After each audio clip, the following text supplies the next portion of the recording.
الشیطان الرجیم بسم اللہ الرحمن الرحیم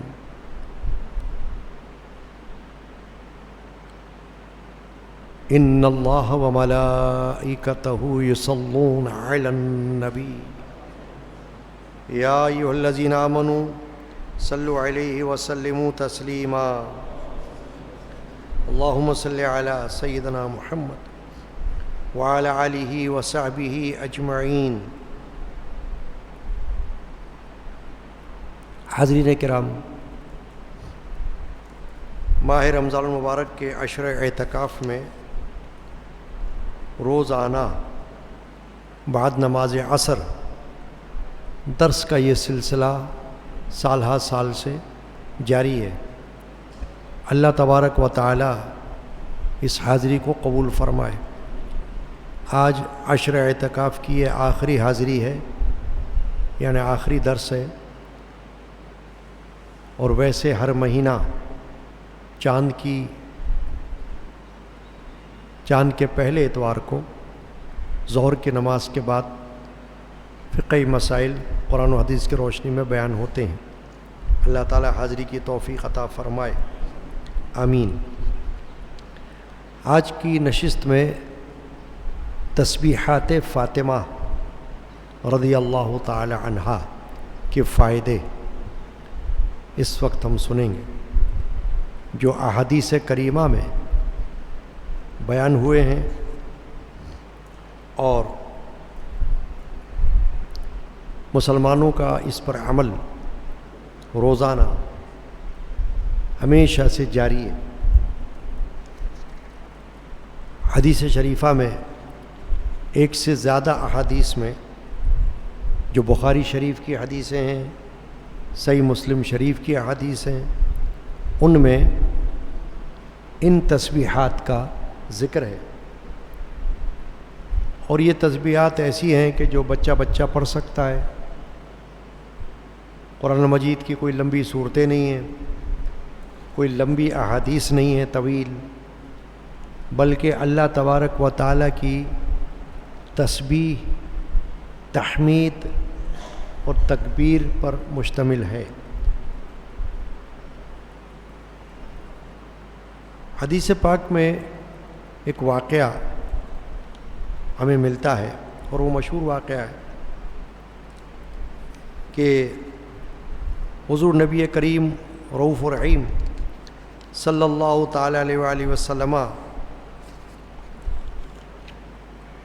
کی خدمت اقدس میں آپ کی لخت جگر، آپ کی شہزادی حضرت سیدہ طاہرہ طیبہ صدیقہ فاطمہ زہرا رضی اللہ تعالی عنہا ایک مرتبہ تشریف لائیں، اور وہ اس لیے تشریف لائیں کہ آپ گھر کا کام کاج کیا کرتی تھیں، چکی پیسا کرتی تھیں آٹے کے پیسنے کے لیے، تو آپ کے ہاتھوں میں کچھ چھالے پڑ گئے تھے حضرت بی بی فاطمہ رضی اللہ عنہ کے۔ اس کے علاوہ پانی کی مشق اٹھانے سے بھی ہاتھوں میں تکلیف تھی، گھر کا کام کاج خود کیا کرتی تھیں۔ تو ایک مرتبہ حضرت سیدنا مولا علی مشکل کشا کرم اللہ وجہ الکریم، جو آپ کے شوہر ہیں اور نبی اکرم صلی اللہ علیہ وسلم کے چچا زاد بھائی بھی ہیں، انہوں نے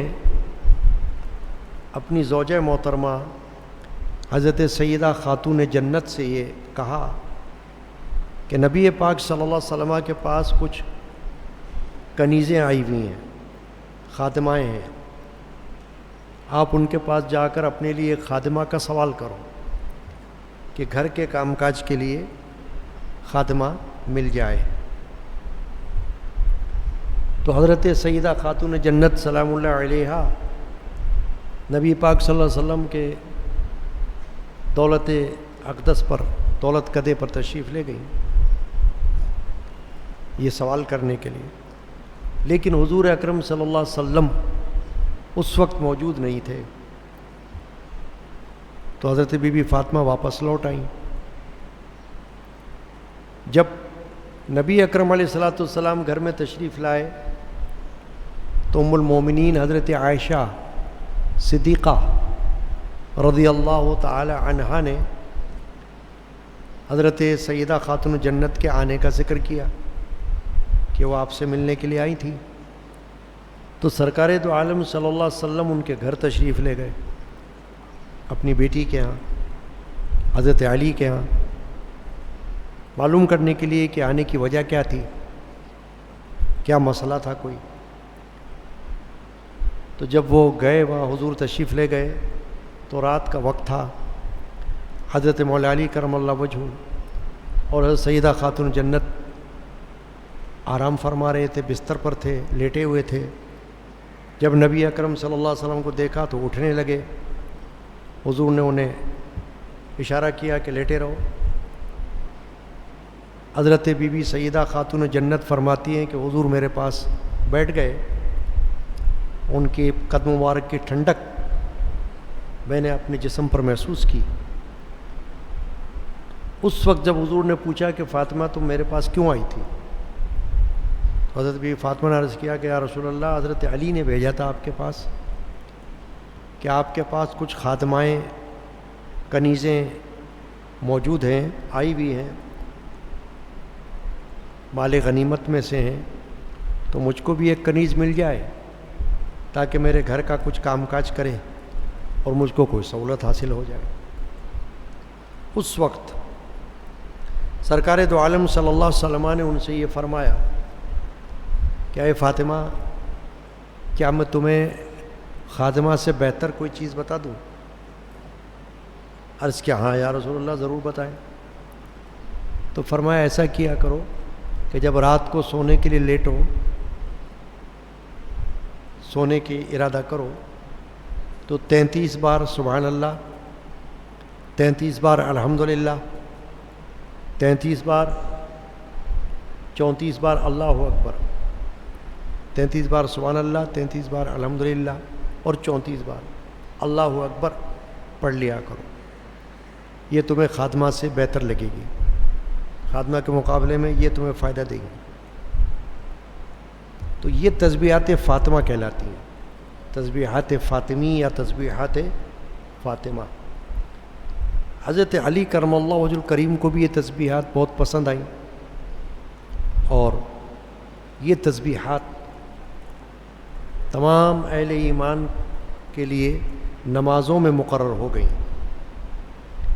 اب آپ جانتے ہیں کہ خاص کر فجر کی نماز کے بعد، فرض پڑھنے کے بعد، فرض ادا کرنے کے بعد، اور عصر کی نماز ادا کرنے کے بعد، کیونکہ ان دونوں نمازوں میں بعد میں کوئی سنتیں نہیں ہوتی۔ فجر کے بعد کوئی سنت نہیں ہے، پہلے ہے بعد میں نہیں ہے۔ عصر کی نماز سے پہلے سنت ہے، فرق یہ ہے کہ فجر سے پہلے سنت مؤکدہ ہے، لازم سنت، جس کو چھوڑنے کا حکم نہیں ہے، اجازت نہیں ہے۔ اور عصر سے پہلے جو سنت ہے وہ سنت غیر مؤکدہ ہے، کبھی پڑھ لی کبھی نہیں پڑھی، دونوں طرح سے رخصت اجازت ہے۔ تو فجر کے فرض کے بعد اور عصر کے فرض کے بعد خاص طور سے یہ تسبیحات انگلیوں پر شمار کر کے پڑھی جاتی ہیں، اور اگر انگلیوں پر نہ بھی پڑھی جائیں، کسی کے پاس تسبیح موجود ہو تو تسبیح پر بھی یہی شمار کر کے گنتی کر کے ان کو پڑھا جا سکتا ہے۔ یہ گنتی خود رسول پاک صلی اللہ علیہ وسلم کی بتائی ہوئی ہے، یعنی اپنی طرف سے نہیں ہے۔ حضور اقدس صلی اللہ علیہ وسلم نے خود بیان فرمائی نا، 33 بار سبحان اللہ، 33 بار الحمدللہ اور 34 بار اللہ اکبر، یہ سب ملا کر 100 ہو گئے۔ 100 کی گنتی پوری ہوگی، سینکڑا ہو گیا۔ الحمدللہ، سبحان اللہ، الحمدللہ، اللہ اکبر۔ اب سبحان اللہ جو ہے وہ تسبیح ہے، جس کو ہم تسبیح کہتے ہیں۔ حمد اللہ کی بزرگی بیان کرنا، پاکی بیان کرنا، وہ تسبیح ہے۔ قرآن مجید کے اندر بھی کچھ صورتیں ہیں جو تسبیح سے شروع ہوتی ہیں، سبح للہ ما فی السماوات و ما فی الارض یسبح للہ ما فی السماوات والارض، یعنی کہ اللہ کی تسبیح سے وہ صورتیں قرآن مجید کی جو شروع ہوتی ہیں ان کو مسبحات کہا جاتا ہے، اور تسبیح کی بہت بڑی فضیلت ہے۔ اللہ کی تسبیح کرتے رہنا وضو بے وضو جائز ہے، اٹھتے بیٹھتے چلتے پھرتے سوتے جاگتے کھاتے پیتے آتے جاتے جب یاد آ جائے تسبیح پڑھی جا سکتی ہے، اس کے لیے وقت کی کوئی قید نہیں، خاص کر سوتے وقت، کیونکہ رسول اکرم صلی اللہ علیہ وسلم نے جس وقت یہ تسبیح ارشاد فرمائی تو فرمایا سوتے وقت یہ تسبیحات پڑھ لیا کرو۔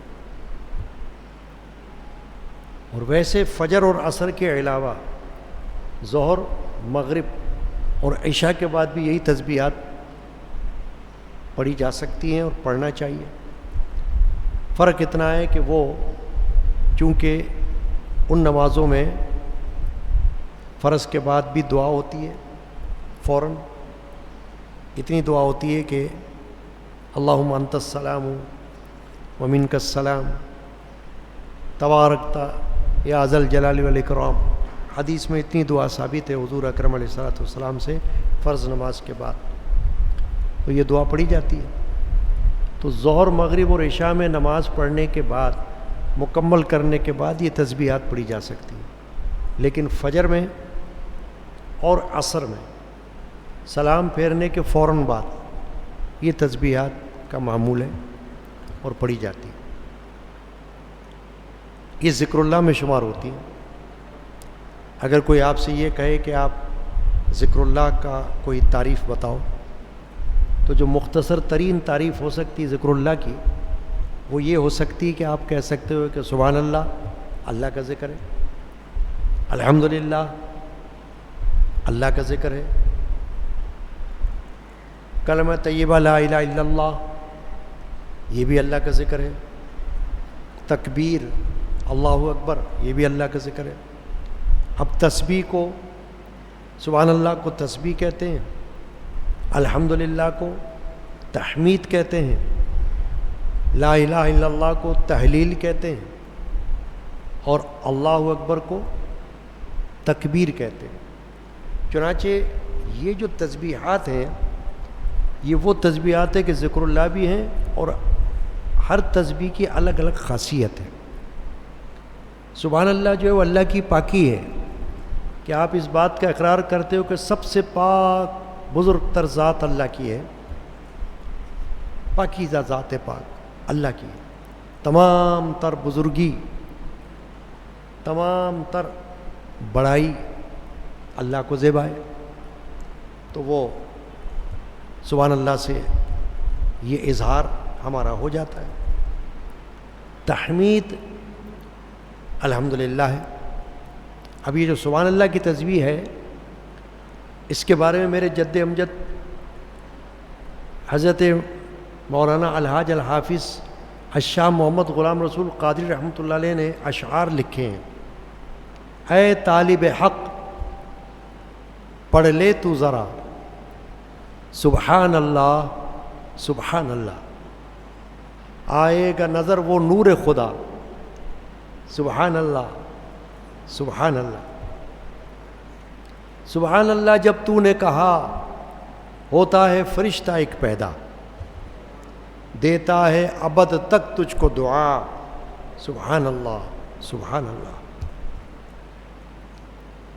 سبحان اللہ دل پاک کرے، سبحان اللہ جاں پاک کرے۔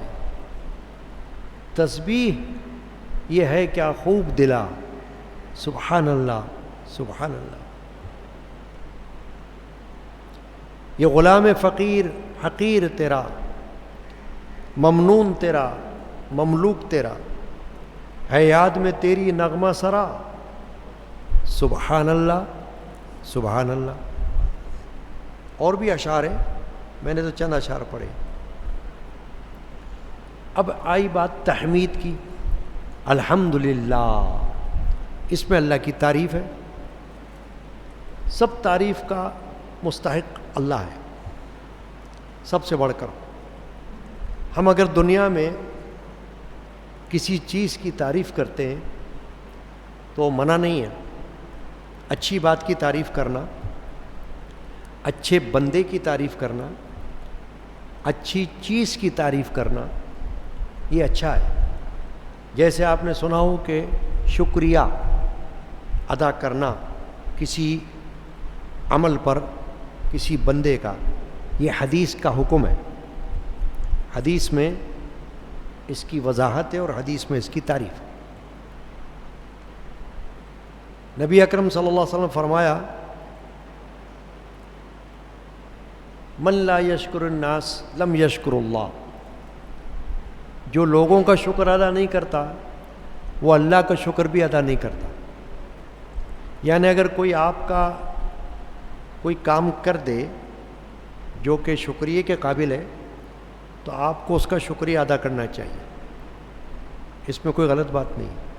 بندہ بندے کا شکریہ ادا کرے یہ حدیث کے مطابق ہے، مسنون عمل ہے. اور یہ جو شکریہ ہوتا ہے، یہ تعریف ہوتی ہے، اس میں دراصل اللہ کی تعریف ہے کہ اگر اس نے کوئی اچھا کام کیا آپ کے لیے تو اللہ ہی نے اس کو توفیق دی، ورنہ وہ نہ کرتا. آج کل دنیا میں کسی کے کام آنا لوگ اس کو سمجھتے نہیں ہیں. جائز معاملات میں کسی کا کام کرنا، کسی کے کام آنا، یہ عبادت کا درجہ رکھتا ہے. کر بھلا ہو بھلا. نبی اکرم مغفر بنی آدم صلی اللہ علیہ وسلم نے ایک صحابی سے اس بات پر بیعت لی کہ ایک دوسرے کی خیر خواہی کیا کرنا. خیر خواہی کا مطلب بھلا چاہنا. اس پر بیعت لی، وعدہ لیا اس پر. اب دنیا میں لوگ ہو سکتا ہے خیال نہ کرتے ہوں، لیکن جس کو یہ حدیث معلوم ہو اسے چاہیے کہ وہ ہر ایک کے کام آنے کی کوشش کرے، بے غرض، بغیر کسی لالچ کے، بے لوث، اللہ واسطے، صرف یہ سوچ کر کہ میں اس کا کوئی کام کرتا ہوں، جائز کام جو مجھ سے ہو سکتا ہے، اللہ تعالیٰ میرے کام بنائے گا، اللہ تعالیٰ میرے کام آسان فرما دے گا. کر بھلا ہو بھلا والی بات ہے. تو جو بھی تعریف کی جاتی ہے کسی بندے کی، وہ دراصل اللہ کی تعریف ہے. اللہ ہی اس کو یہ توفیق دیتا ہے. آپ کسی چیز کی بھی تعریف کریں گے تو وہ اللہ ہی کی تعریف کہلائے گی، کیونکہ اللہ ہی نے اس چیز کو تخلیق فرمایا ہے، یا کسی بندے نے وہ چیز بنائی تو اللہ ہی نے اس کو یہ طاقت بخشی. تو اصل تعریف کا مستحق اللہ ہے، یہ حق اللہ کا ہے. تو الحمدللہ دیکھیں قرآن مجید میں سورۃ الفاتحہ اسی ذکر سے شروع ہوتی ہے، الحمدللہ رب العالمین. جو بھی قرآن پاک کی تلاوت شروع کرتا ہے، قرآن پاک پڑھنا چاہتا ہے، سب سے پہلے کون سی سورت پڑھے گا؟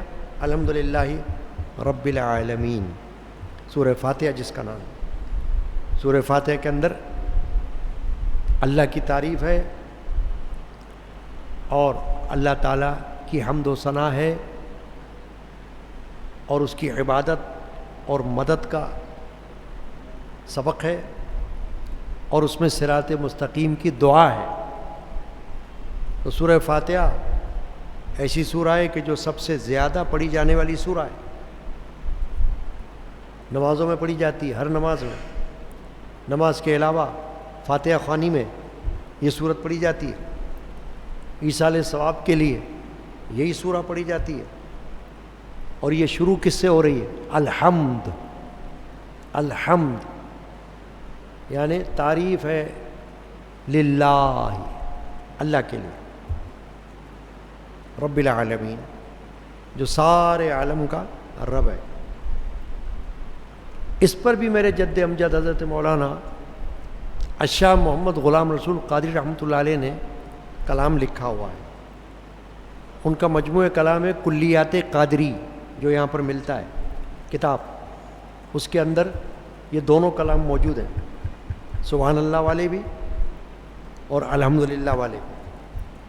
الحمدللہ پہ آپ نے جو کلام لکھا وہ یہ ہے کہ ہے جان و تن میں الحمدللہ، ہے جان و تن میں الحمدللہ، کام و دہن میں الحمدللہ، یعنی جان اور جسم دونوں میں اللہ کا شکر ہے۔ الحمد میں تعریف بھی ہے اور الحمد میں شکر بھی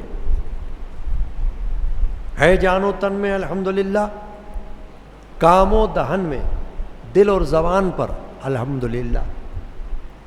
الحمدللہ فی کل حال، سر و علن میں الحمدللہ، یعنی اس طرف توجہ دلائی گئی کہ اللہ کی تعریف اور اللہ کا شکر ہر حال میں ادا کرنا ہے۔ اللہ کی شکر اور اللہ کی تعریف کے لیے کوئی خاص وقت کا مسئلہ نہیں ہے۔ آپ بیماری میں ہو خدا نخواستہ تب بھی اللہ کی تعریف، اللہ کا شکر۔ آپ تندرستی میں ہو تب بھی اللہ کی تعریف، اللہ کا شکر۔ آپ تنگ دستی میں ہو تب بھی اللہ کی تعریف، اللہ کا شکر۔ اور آپ فراخی کی حالت میں ہو تب بھی اللہ کی تعریف، اللہ کا شکر۔ تو کیسی بھی حالت ہو، کیسی بھی کیفیت ہو، اللہ کی تعریف، اللہ کا شکر۔ کیوں کہ یہ غیر مشروط ہے، یہ شرط کے ساتھ نہیں ہوتی۔ اللہ کی تسبیح کسی شرط کے ساتھ مقید نہیں۔ اللہ کی تحمید الحمدللہ کسی شرط کے ساتھ نہیں ہے۔ جو یہ سمجھے کہ مشروط ہے، یہ کام ہو جائے گا تو سبحان اللہ کہیں گے، وہ کام ہو جائے گا تو الحمدللہ کہیں گے، یہ بیوقوفی کی بات ہے، جہالت کی بات ہے۔ کام ہونا نہ ہونا اس سے اللہ کی تعریف کا تعلق نہیں ہے۔ اللہ کی تعریف تو ہر حال میں ہے، اللہ کی تسبیح ہر حال میں ہے۔ الحمدللہ علی کل حال، ہر حال پر اللہ کا شکر ہے، یہ مومن کی خاصیت ہے۔ تو تحمید اللہ کی تعریف، اللہ کا شکر۔ ایک ہے تکبیر، اللہ اکبر، اس پر بھی میرے جد امجد حضرت مولانا شاہ محمد غلام رسول قادری رحمۃ اللہ علیہ نے کلام لکھا ہوا ہے، کلیات قادری موجود ہے۔ نعرہ تکبیر اللہ اکبر، مسلم کی تدبیر اللہ اکبر، اور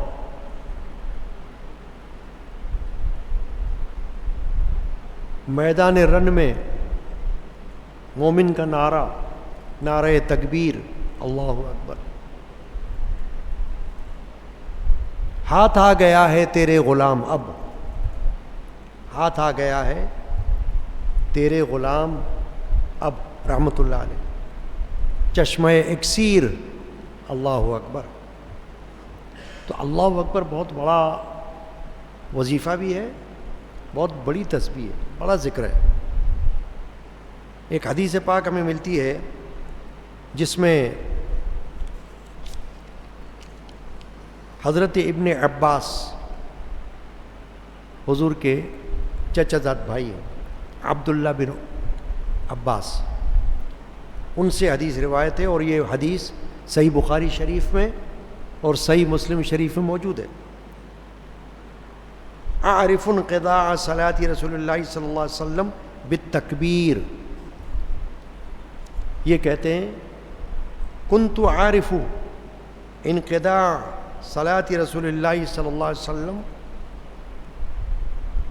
بالتکبیر، کہ میں رسول اللہ صلی اللہ علیہ وسلم کی نماز کا ختم ہونا تکبیر سے پہچانتا تھا۔ یعنی یہ بچے تھے، چھوٹے تھے، جماعت میں اگر حاضر نہ ہوتے ہوں تو یہ فرماتے ہیں کہ گھر کے اندر سلام پھیرنے کے بعد صحابہ کرام بلند آواز سے تکبیر پڑھا کرتے تھے، جیسے ہمارے ہاں نمازوں کے بعد کلمہ طیبہ پڑھا جاتا ہے، اور بھی شہروں میں جگہ جگہ سلام پھیرنے کے بعد کلمہ پڑھا جاتا ہے۔ یہ اسی ضمن میں ہے۔ سلام پھیرنے کے بعد ہمارے مسجد میں آپ دیکھیں کہ ترنم کے ساتھ پڑھا جاتا ہے لا الہ الا اللہ محمد رسول اللہ صلی اللہ علیہ وسلم۔ سالہ سال سے یہ سلسلہ اسی طرح جاری ہے۔ ہم بچپن سے دیکھتے ہیں کہ سلام جب پھیرتا ہے امام تو ہماری مسجد میں جو نمازیں ہوتی ہیں اس میں تمام نمازی جو خاص کر روزانہ کے نمازی ہیں جن کو معلوم ہے یہ بات، وہ بلند آواز سے بالجہر کلمہ طیبہ پڑھتے ہیں۔ تو تکبیر پڑھی جائے یا کلمہ طیبہ، یہ سلام پھیرنے کے بعد دونوں ثابت ہیں۔ تو یہ حضرت ابن عباس کی حدیث آپ نے سنی کہ وہ کہتے ہیں کہ میں رسول اللہ صلی اللہ علیہ وسلم کی نماز کا ختم ہونا تکبیر سے پہچانتا تھا، کہ جب آواز آتی تھی اللہ اکبر اللہ اکبر تو پتہ لگتا تھا نماز ختم ہو گئی۔ ایک حدیث پاک ہے حضرت ابو ہریرہ سے، یہ حدیث روایت ہے اور مسلم شریف اور بخاری شریف دونوں میں موجود ہے، ترجمہ خالی پیش کرتا ہوں۔ یہ کہتے ہیں کہ مہاجر فقراء کا مطلب وہ صحابہ جو مکہ شریف سے ہجرت کر کے مدینہ آئے تھے، ان کو کہا جاتا ہے مہاجرین۔ فقراء صحابہ کرام میں دو اقسام ہیں، ایک فقراء صحابہ، ایک غنی صحابہ، یعنی دونوں طرح کے صحابہ تھے۔ آپ نے سنا ہوگا اصحاب صفہ کہتے ہیں چبوترے کو۔ مسجد نبوی میں اب بھی وہ چبوترا موجود ہے۔ نبی اکرم صلی اللہ علیہ وسلم کے زمانہ اقدس میں یہ صفہ تھا، اس پر کچھ صحابہ رات دن بیٹھے رہتے تھے۔ وہ نادار تھے، یعنی جیسے کہ مفلس غریب صحابہ تھے، فقیر، ان کو اصحاب صفہ کہا جاتا ہے۔ ان کی تعداد تقریباً 70 تھی۔ رسول پاک صلی اللہ علیہ وسلم اپنے مخیر صحابہ، مالدار صحابہ، ان سے یہ فرماتے تھے کہ تم میں سے جو کوئی توفیق رکھتا ہے ان کو اپنے ساتھ لے جائے، ان میں سے ایک کو یا دو کو، اور ان کو کھانا وغیرہ کھلایا کرے، یعنی ان کی خدمت کیا کرے۔ وہ صرف علم دین حاصل کرنے کے لیے بارگاہ رسالت میں وہاں پر موجود رہتے تھے۔ ان کو کہا جاتا ہے اصحاب صفہ۔ تو دونوں طرح کے صحابہ ہمیں ملتے ہیں، فقراء بھی اور اغنیاء بھی۔ اب حضرت ابو ہریرہ یہ فرما رہے ہیں کہ مہاجر فقراء رسول اللہ صلی اللہ علیہ وسلم کی خدمت میں حاضر ہو کر کہنے لگے کہ مالدار بڑے درجے اور دائمی نعمت لے گئے، یعنی یا رسول اللہ جو مالدار ہیں وہ تو بڑے درجے والے ہو گئے، ہمیشہ کی نعمتیں ان کے پاس آ گئی، یعنی ہمارے مقابل ان کے درجے بڑھ گئے۔ وہ مالدار ہیں، ان کے پاس دنیا کا مال و متاع ہے، ان کے پاس مال ہے۔ فرمایا کیسے؟ حضور نے پوچھا کیسے؟ عرض کیا صحابہ نے کہ ہم بھی نمازیں پڑھتے ہیں، وہ بھی نماز پڑھتے ہیں، جیسے ہم روزے رکھتے ہیں وہ بھی روزے رکھتے ہیں، اور وہ خیرات کرتے ہیں ہم نہیں کرتے، وہ غلام آزاد کرتے ہیں ہم نہیں کرتے۔ یعنی اس طرف توجہ دلائی حضور اکرم صلی اللہ علیہ وسلم کی کہ ہم نماز تو پڑھ لیتے ہیں، نماز میں کوئی پیسہ خرچ نہیں ہوتا ہے، اور وہ مالدار بھی نمازیں پڑھ رہے ہیں، ان کا بھی کچھ خرچ نہیں ہو رہا۔ ہم روزے رکھتے ہیں وہ بھی روزے رکھتے ہیں، روزے میں بھی نہ ہمارا کچھ خرچ ہو رہا ہے نہ ان کا کچھ خرچ ہو رہا ہے، لیکن وہ خیرات کرتے ہیں ہم نہیں کر سکتے۔ یعنی ہمارے پاس ایسا کچھ ہے نہیں کہ ہم بڑی بڑی رقمیں خیرات کریں، بہت زیادہ مال اللہ کی راہ میں دیں، اس سے ہم محروم ہیں، ہم غریب ہیں، فقراء ہیں، اور ان کو اللہ نے مال دیا ہوا ہے، مالدار صحابہ کو۔ تو یہ تو رات دن اللہ کی راہ میں دبا دب مال بھی خرچ کرتے اور غلام بھی آزاد کرتے۔ وہ وقت غلامی کا دور تھا، تو غلاموں کو آزاد کرنے کے لیے رقم دینا پڑتی تھی، پیسے، غلام کوئی فری میں تھوڑی آزاد ہوتے تھے. آپ دیکھیں مشہور واقعہ ہے حضور کے بڑے پیارے صحابی حضرت بلال حبشی رضی اللہ تعالی عنہ غلام تھے ایک یہودی کے، مگر ان کا دل تڑپتا تھا اللہ اور رسول کی محبت میں، مگر مجبور تھے. ان کو یہودی نے غلام بنایا ہوا تھا، رات دن اس کی غلامی کرتے تھے. اندر سے آواز آتی تھی احد احد احمد احمد، اللہ اللہ، نبی نبی، احد اللہ کی طرف اشارہ ہے، قل هو اللہ احد. اور احمد رسول پاک کا ذاتی نام ہے، پاک ہے احمد، محمد بھی ذاتی نام ہے. تو ان کی زبان پر احد احد احمد احمد یہ رہا کرتا تھا. حضرت سیدنا ابو بکر صدیق رضی اللہ تعالی عنہ کو اطلاع ملی کہ بلال حبشی غلام بنے ہوئے ہیں ایک یہودی کے، اور اس نے ان کو رکھا ہوا ہے اور یہ چاہتے ہیں کہ آزاد ہو جائیں، مگر ان کے پاس تو کچھ ہے نہیں جو مالک کو کچھ دے کر آزاد کروائیں اپنے آپ کو. تو ابو بکر صدیق رضی اللہ تعالیٰ عنہ سرکار دو عالم صلی اللہ علیہ وسلم کی خدمت میں آئے، حاضر ہوئے اور اجازت چاہیے. کیا اجازت چاہیے؟ یا رسول اللہ صلی اللہ علیہ وسلم، میں بلال کو خرید کر اللہ کی راہ میں آزاد کرنا چاہتا ہوں، آپ کی اجازت ہے؟ حضور نے فرمایا بہت اچھی بات ہے، چلو میں بھی تمہارے ساتھ شامل ہو جاتا ہوں، کچھ میں بھی دیتا ہوں، کچھ آپ بھی دے دو، ان کو آزاد کرا لو. ابو بکر صدیق نے جواب میں عرض کیا، یا رسول اللہ میرے پاس تو سب کچھ آپ ہی کا صدقہ ہے، اللہ نے مجھے جو کچھ دیا ہوا ہے آپ کا وسیلہ، آپ کی برکت، آپ کے صدقے میں عطا کیا ہوا ہے، میرا مال تو آپ ہی کا مال ہے، میرا تو عقیدہ یہ ہے.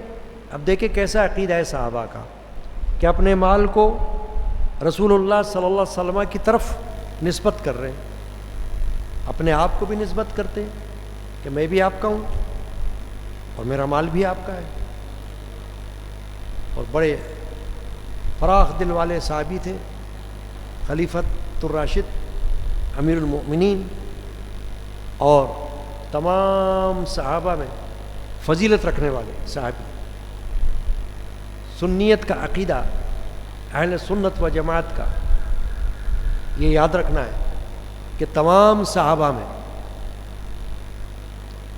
چاہے وہ اہل بیت میں سے ہوں چاہے صحابہ میں سے ہوں، سب سے افضل صحابی حضرت ابوبکر صدیق رضی اللہ عنہ.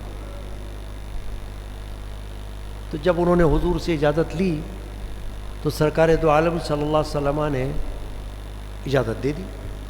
ابوبکر صدیق نے حضرت بلال کو خریدنے کے لیے رقم پیش کی یہودی کو.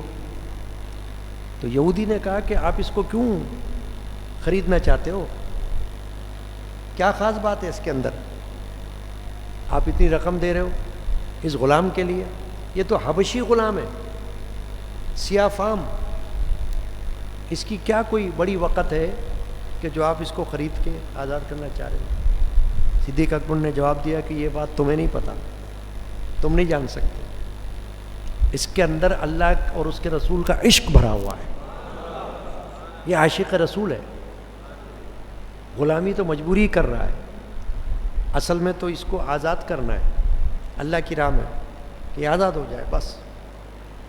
تو انہوں نے پیسے دے دیا اس کے مالک کو بلال حبشی کے اور ان کو آزاد کرا دیا. سرکار دو عالم صلی اللہ علیہ وسلم نے بہت تعریف فرمائی ابوبکر صدیق رضی اللہ عنہ کی.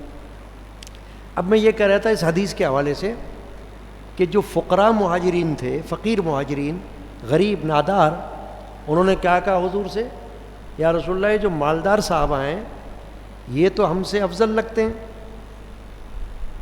ہم نماز پڑھتے ہیں یہ بھی نماز پڑھ لیتے ہیں، ہم روزہ رکھتے ہیں یہ بھی روزہ رکھ لیتے ہیں، مگر نہ ہم ان کی طرح بڑی بڑی خیراتیں کر سکتے ہیں اور نہ ہم غلام آزاد کرا سکتے ہیں. تو حضور نے فرمایا کیا میں تمہیں وہ چیز نہ سکھا دوں جس سے تم آگے والوں کو پکڑ لو اور پیچھے والوں سے آگے ہو جاؤ.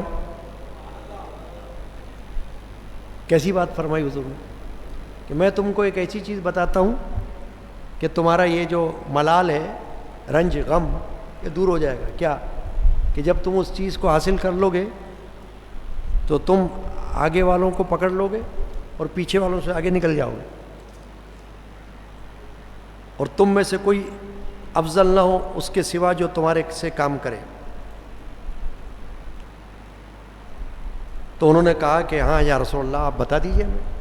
تو حضور نے فرمایا ہر نماز کے بعد 33 بار تسبیح، 33 بار حمد اور 33 بار تکبیر یہ پڑھ لیا کرو. تو اس میں ایک کا عدد رہ گیا 100 پورا ہونے سے. تو اس میں حضور اکرم صلی اللہ علیہ وسلم نے یہ فرمایا کہ 100 پورا کرنے کے لیے یہ کہہ لو کہ اللہ کے سوا کوئی معبود نہیں، لا الہ الا اللہ، یہ تحلیل ہو گیا. تو دونوں طریقوں سے تسبیح آئی ہے، 33 بار سبحان اللہ، 33 بار الحمدللہ، 33 بار اللہ اکبر، اور 33 بار سبحان اللہ، 33 بار الحمدللہ اور 34 بار اللہ اکبر. یہ کل ملا کر کتنے ہو گئے؟ 100. اب یہ تسبیحات جو ہیں ہمارے ہاں بھی خانقاہ قادریہ علمیہ میں جب کسی کو بیعت کیا جاتا ہے، سلسلہ قادریہ میں داخل کیا جاتا ہے، تو ان کو یہ تسبیحات بتائی جاتی ہیں. اس کو وظیفہ پنج گنج کا نام دیا گیا. عرصہ دراز سے یہ تسبیحات مریدین کو بتائی جاتی ہے کہ فجر کی نماز کے بعد سبحان اللہ، ظہر کی نماز کے بعد الحمدللہ، عصر کی نماز کے بعد اللہ اکبر، مغرب کی نماز کے بعد کلمہ طیبہ لا الہ الا اللہ محمد رسول اللہ، اور عشاء کی نماز کے بعد درود شریف. جو درود شریف پڑھ سکتے ہو آسانی سے. تو اس کے اندر ان تسبیحات میں یہ تسبیحات شامل ہو گئی، تسبیحات فاطمی اس کے اندر آ گئی. چنانچہ مہاجر فقراء جن کو یہ حضور نے بتائی ہے تسبیحات، وہ حضور اکرم صلی اللہ علیہ وسلم کی خدمت میں دوبارہ آئے. دوبارہ آ کر یہ کہا کہ ہمارے اس عمل کو ہمارے مالدار بھائیوں نے سن لیا. یعنی جو آپ نے ہمیں بتایا نا پڑھنے کے لیے یا رسول اللہ، وہ ہمارے مالدار بھائیوں نے بھی سن لیا ہم سے. انہوں نے بھی ایسے ہی کیا، انہوں نے بھی یہی پڑھ لیا ہماری طرح. یعنی ان کو جب پتہ چلا کہ آپ نے ہمیں یہ پڑھنے کے لیے بتلایا تو انہوں نے بھی لے لیا. اس پر اللہ کے رسول صلی اللہ علیہ وسلم نے یہ فرمایا کہ یہ اللہ کا فضل ہے، جسے چاہے دے دے. یعنی تم فکر مت کرو نا، مت گھبراؤ، اللہ نے تمہیں بھی یہ دے دیا، اللہ نے ان کو بھی یہ دے دیا. اللہ کی رحمت تو وسیع ہے، وسیع و عریض ہے، بہت بڑی اللہ کی رحمت. تمہیں بھی اللہ تعالیٰ نواز دے گا، انہیں بھی اللہ تعالیٰ نوازے گا. تو یعنی تم اپنی جگہ پڑھتے رہو، وہ اپنی جگہ پڑھتے رہے، کوئی مسئلہ نہیں. یہ بتایا. اب اس سے ایک چیز اور معلوم ہو رہی ہے حدیث پاک میں کہ کسی اچھی چیز کو سن کر تمنا کرنا، رشک جس کو کہتے ہیں. دین اسلام میں حسد جائز نہیں ہے، رشک جائز ہے. حسد کا فرق یہ ہے، تعریف حسد کی، کہ آپ کسی کی نعمت کو دیکھ کر، اللہ نے جو اس کو نعمت دی ہے دیکھ کر اس سے حسد کرو، جلو، اور اس چیز کے دور ہونے کی خواہش کرو، اس کے پاس سے دور ہو جانے کی خواہش کر لو. یہ حسد ہے. لیکن رشک کیا ہے کہ کسی کو کوئی اچھی چیز اللہ نے عطا کی ہوئی ہے دین میں سے، دنیا میں سے، اور وہ جائز ہے، تو اس کو دیکھ کر آپ رشک کر سکتے ہو کہ یا اللہ جیسی نعمت تو نے اسے عطا فرمائی ہے ایسی ہی نعمت مجھ کو بھی عطا فرما. یہ رشک ہے. اس حدیث سے یہ معلوم ہو رہا ہے کہ وہ جو فقیر صحابہ تھے انہوں نے آ کر کیا کہا حضور کو کہ آپ نے جو ہمیں تسبیحات بتائی، تو ہمارے جو مالدار صحابہ ہیں دوست، انہوں نے جب سنا تو انہوں نے کہا ہمیں بھی تو یہی تسبیحات بتا دو، ہم بھی پڑھیں گے. اگر تمہیں پڑھنے کے لیے بتائی اللہ کے رسول نے تو ہم بھی پڑھنے کے حقدار ہیں. تو انہوں نے حضور سے کہا کہ یا رسول اللہ وہی تسبیحات پڑھنے کے لیے انہوں نے آمادگی ظاہر کر دی. حضور نے فرمایا کوئی مسئلہ نہیں ہے, اللہ کا فضل بہت بڑا ہے.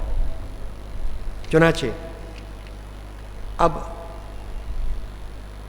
آج کی نشست کے اختتام پر یہ بات ہمیں خیال کرنا ہے کہ یہ جو تسبیحات فاطمی ہے یہ چاہے آپ تسبیح کے دانوں پر پڑھو یا انگلیوں کے پوروں پر شمار کرو, دونوں طرح جائز. حضرت ابو ہریرہ بڑے مشہور صحابی ہیں نا, ان کے بارے میں واقعہ ہے کہ انہوں نے ایک دھاگے میں 1000 گرہیں, نوٹس, گانٹھیں لگائی ہوئی تھی جن پر وہ تسبیح کو شمار کیا کرتے تھے کچھ پڑھنے کے لیے. وہ یادداشت کے لیے ہوتا ہے نا کہ یاد رہے کہ بھئی کتنی بار ہوئی ہے, کیونکہ اعداد ہوتے ہیں نا پڑھنے کے, تو اعداد کی بھی فضیلت ہوتی ہے. اب یہ اعداد ہی تو تھے, اللہ کے رسول نے بتایا 33 بار سبحان اللہ, 33 بار الحمدللہ, 34 بار اللہ اکبر, تو اعداد گنتی کے ساتھ بتایا نا. ویسے کبھی کبھار کوئی ویسے پڑھ لیتا ہے بغیر گنتی کے تو ممنوع نہیں ہے, لیکن کوئی گنتی ہوتی ہے اس کی تو گنتی کے مطابق پڑھنا چاہیے. اعداد ہوتے ہیں وظیفے کے, اور وہ اعداد بھی ایک عمل ہے, ایک خاص چیز ہے جو ہر ایک کو نہیں پتہ ہوتی. تو وہ اعداد نکالے جاتے ہیں, جیسے نام کے اعداد, مثلا اللہ ہے اللہ کا نام تو اس کے اعداد, اسی طرح محمد نام ہے تو اس کے کتنے اعداد, یوں کر کے 99 ہوں گے, 92 ہوں گے, یوں اس طرح سے. تو وہ اعداد کے مطابق تسبیح پڑھی جاتی ہے, کوئی وظیفہ بھی پڑھا جاتا ہے. تو تسبیحات پڑھنے کے لیے تسبیح کو اختیار کرنا یہ کوئی منع ممنوع عمل نہیں ہے. حضرت جنید بغدادی رضی اللہ تعالی عنہ سید الطائفہ یعنی اولیاء اللہ کے سردار کہلاتے ہیں ایک طرح سے. مشائخ میں بڑے بڑے شیخ حضرت مخدوم علی حجویری داتا گنج بخش لاہوری رحمۃ اللہ علیہ حضرت جنید بغدادی کے سلسلے طریقت میں مرید تھے. ان کے شیخ کا نام تھا ابو الحسن فضل ختلی رحمۃ اللہ علیہ. داتا گنج بخش نے اپنی کتاب کشف المحجوب میں ان کی بڑی تعریف فرمائی. تو وہ سلسلہ جنیدیہ میں تھے, تو داتا گنج بخش نے فرمایا میں سلسلہ جنیدیہ میں ہوں. تو داتا صاحب کا زمانہ تقریباً 950 سال پہلے کا زمانہ ہے, 1000 سال کے قریب ہو رہا ہے. تو داتا صاحب جنیدیہ سلسلے میں مرید تھے. تو حضرت جنید بغدادی سے کسی نے پوچھا کہ یہ جو تسبیح آپ ہاتھ میں رکھتے ہو تو اس کی کوئی خاص وجہ ہے؟ انہوں نے فرمایا اس سے ہمیں اللہ یاد رہتا ہے. یعنی تسبیح جب ہاتھ میں ہوتی ہے تو اللہ یاد رہتا ہے, یعنی اللہ یاد آ جاتا ہے نا, کیونکہ جو چیز جس کام کے لیے ہے وہ کام یاد آ جاتا ہے. تو تسبیح کا کام کیا ہے؟ کچھ چیرنا, پھاڑنا, مارنا, توڑنا یہ تھوڑی ہے. تسبیح کا کام تو اللہ کا ذکر کرنا ہے, تسبیح کے دانوں پر اللہ کا نام لینا ہے. تو جب تسبیح ہاتھ میں ہوگی نیک نیتی کے ساتھ تو پھر اللہ کی یاد بھی آ جائے گی, کچھ نہ کچھ اس پہ پڑھنے کو دل کرے گا, بندہ پڑھ لے گا. تو پڑھنے کے لیے تو بہت ساری تسبیحات ہیں, وظائف ہیں, اوراد ہیں.